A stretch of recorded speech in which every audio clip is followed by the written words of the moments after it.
그게 오늘 사실은 원고에 나열됐던 다윗과 요나단을 통해서 말씀드리려고 했던 거였어요. 다윗과 요나단 더 이상 다르기 힘든 사람이었어요. 한 사람은 큰아들, 한 사람은 막내아들이에요.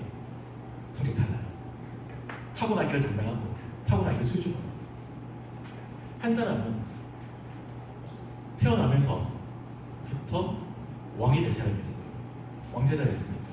다윗은 왕으로 세워졌습니다. 한 시대에 왕이 두 명일 수 없잖아요.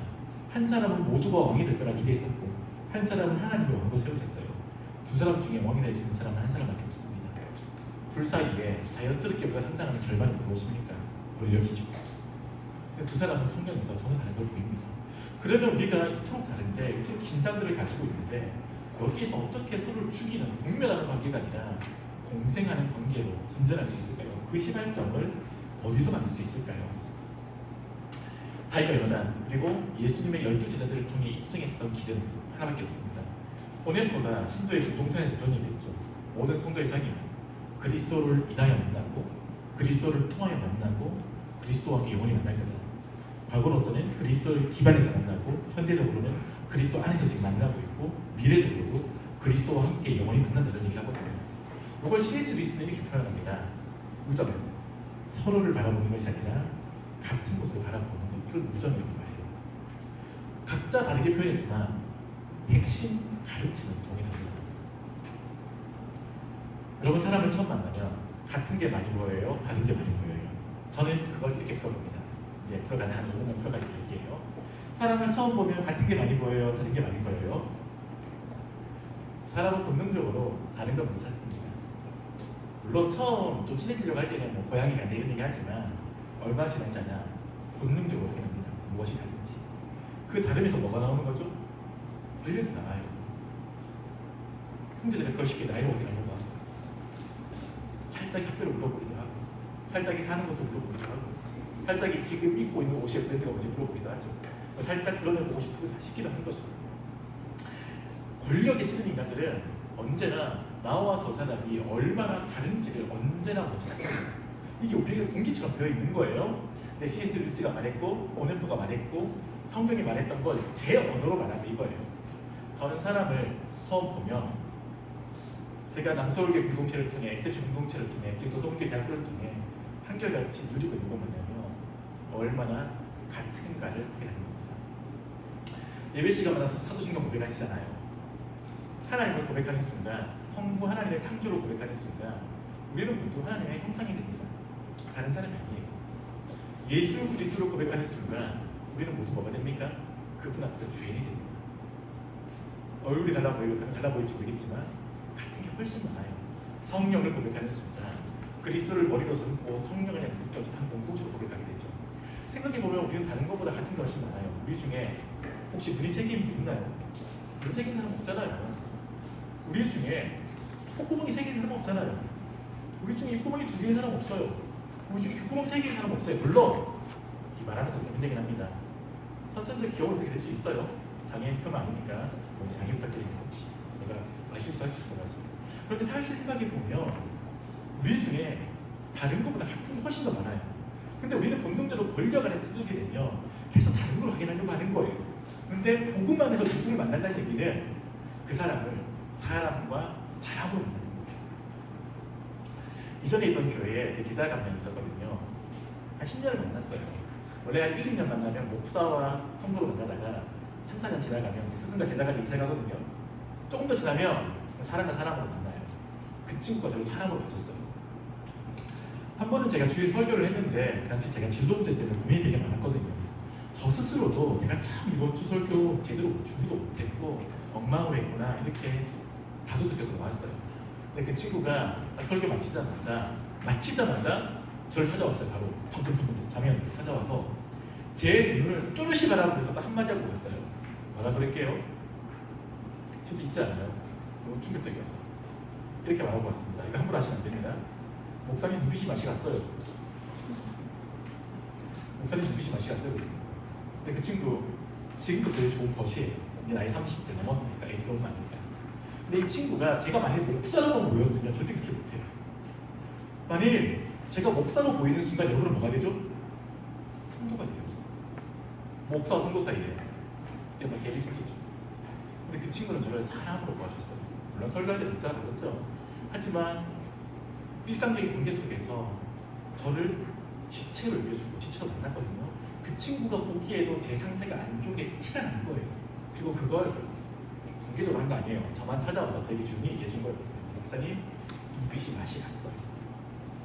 제가 그 말을 듣고 그날 얼마나 많이 회개했는지 몰라요. 내 제자들이 나와 함께하는 것들이 보기에도 내 상태가 지금 정상이 아니구나. 내가 욕망과 외쳐버리고 있구나. 그게 서로를 살리는 사람, 사귀는 사귐 아닙니까? 사람을 보는 거예요. 저는 보네퍼가 말했고 C.S. 루이스가 말했던 걸 저는 제 언어로 이렇게 말합니다. 그렇게 서로가 다른데 정말 더 이상 다르기 힘든 사람들이 모였을 때에 거기서 어떻게 서로를 살리는 사귐을 만들 수 있는가? 그 출발점은 복음의 근거에 서로를 사람으로 보는 겁니다. 학교가 아니라 경제 소득이 아니라 사는 거주지가 아니라 사람으로 보는 거예요. 저는 사실 성공교육 온 지 3년이 돼가는데 요즘 작년 올해 그걸 정말 많이 배우고 있어요. 저는 20대 때부터 자발적 가난을 선택했어요. 그 이야기는 뭐 따로 웃기는 이야기인데 제가 과외비 40만 원 받다가 아주머니에게 20만 원 달라고 했거든요. 그리고 그것도 좀 마음이 튕겨가지고 대학교 3학년 이후로는 요즘으로 치면 편의점 알바죠.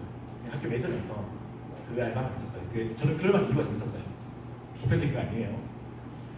제가 다니는 남서울교회도 도시 서민층 지역입니다. 온라인 준비되고 있어서 고민되긴 하는데 남서울교회 장로님 30명 좀 되시거든요. 여러분 교수님 한 분도 없어요.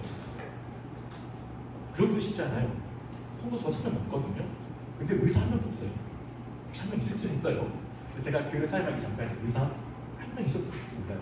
교인 1000명이 넘는 교회였어요. 그러니까 전형적으로 제가 이전에 갔던 남서울교회는 도시 서민층 지역이었어요. 저는 그곳에서 가난한 이들과 함께 제 것들도 그랬고 제가 거기서 7년간 만났던 제자들 역시 대부분 가난한 친구들이 많았어요. 끈적끈적한 친구들이 많았죠. 그 시기 제 마음속에 뭐가 있었냐면 이쪽 송파에 사는 애들은 사람으로 보이는 게 아니라 다 부자로 보이는 거예요. 그렇게 설계했었지만 제 안에서도 특정 지역에 거주하는 사람에 대한 특정 이미지가 있었던 거예요. 사람으로 보지 않았죠. 근데 그런 제가 남서울교회를 사임하고 간 교회가 어디죠? 서문교회였어요. 처음 가자마자 너무 이상했어요. 공기도 적응 안 되고 분위기 너무 적응 안 되는 거예요.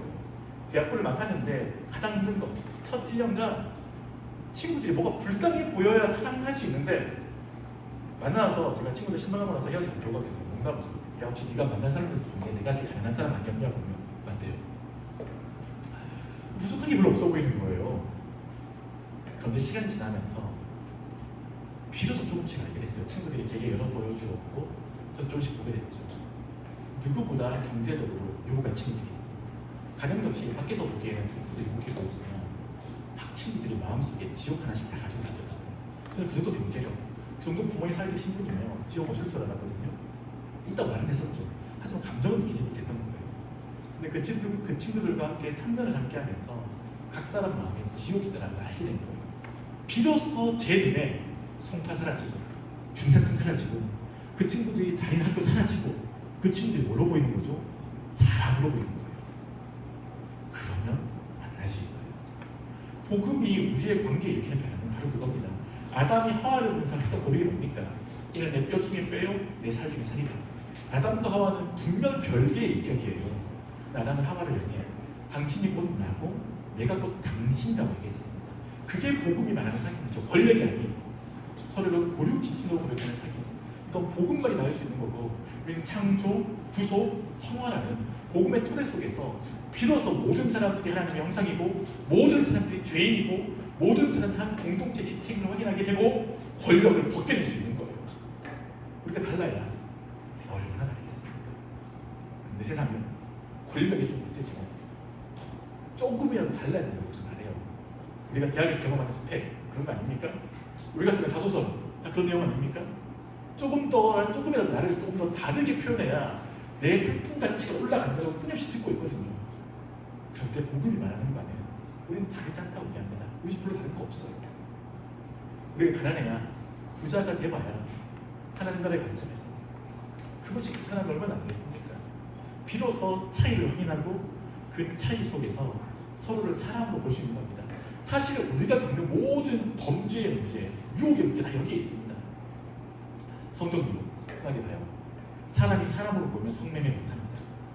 사람이 물건으로 보니까 성매매하는 거예요. 사람이 물건으로 보이니까 돈 몇 푼에 성을 사고 파는 거죠.